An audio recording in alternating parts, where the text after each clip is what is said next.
आराधना कसरी हुँदो रहेछ है भनेर हामी रोमी 12 को एक पद मात्र हामी हेर्नेछ है अझ रोमी 12 को एक पद एकजनाले पढिदिनुहोस् मसँग इङ्ग्लिस मात्रै छ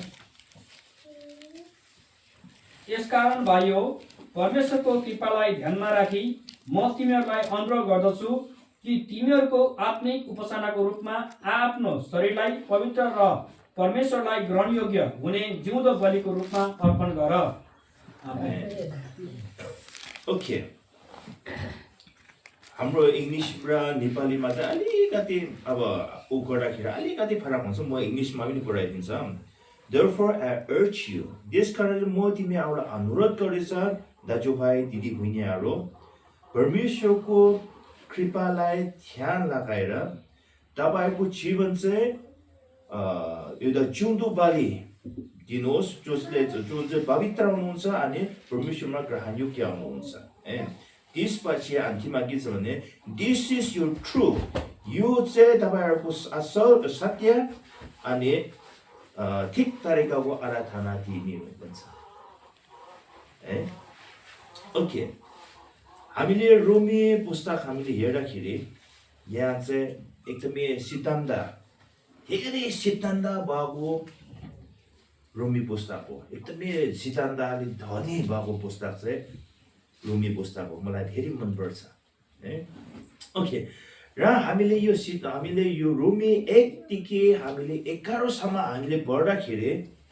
यहाँ चाहिँ के लेखिएको छ भने परमेश्वरले हाम्रो जीवनमा के गर्ने दिनु भएको छ अब हामी अधार्मिकता थियो है परमेश्वरको हामी चाहिँ यो पापले भरिराखेको अब मृत्यु मात्रै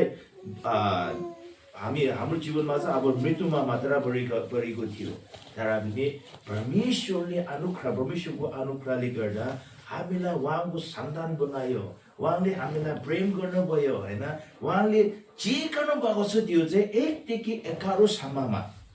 चाहिँ उहाँ लेखिएको छ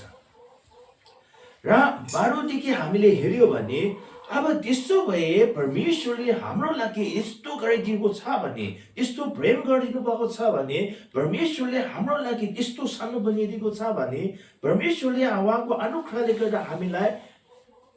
एउटा परमेश्वरको सन्तान बनेर हामीलाई गुनिसकेको छ भने त्यसो भए हाम्रो विश्वासीहरूको अब हाम्रो जिम्मेवारी चाहिँ के हो भनेर पारोको 1 देखि चाहिँ अब त्यहाँ जोडिदिएको छ है र यहाँ अब हामीले सुरुमा हामीले हेर्दाखेरि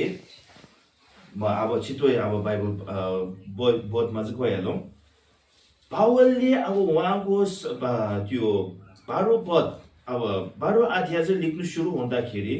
यहाँ चाहिँ एउटा उहाँले एउटा शब्द चलाएको छ त्यो चाहिँ के छ अनुरोधको शब्द है आमेन त्यसकारण म तिमीहरूलाई अनुरोध गर्दैछ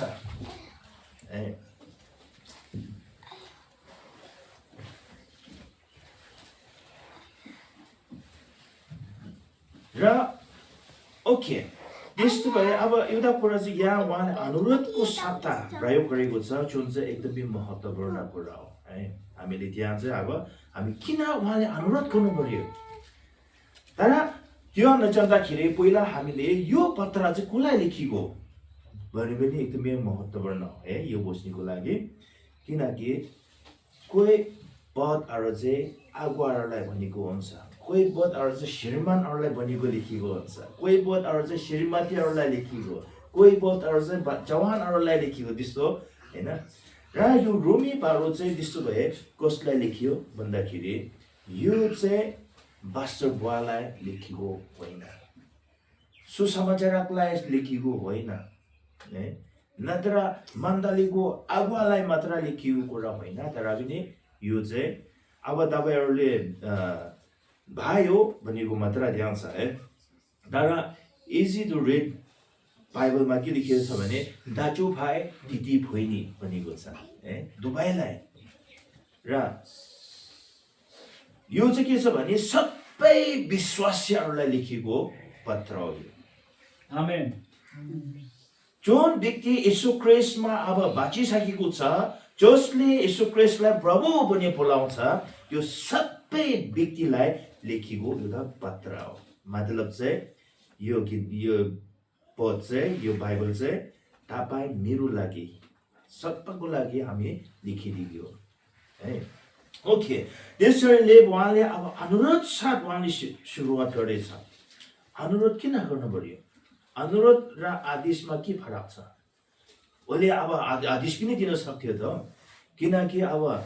उहाँ त्यहाँ ठुलो मान्छे हो है, उहाँ एउटा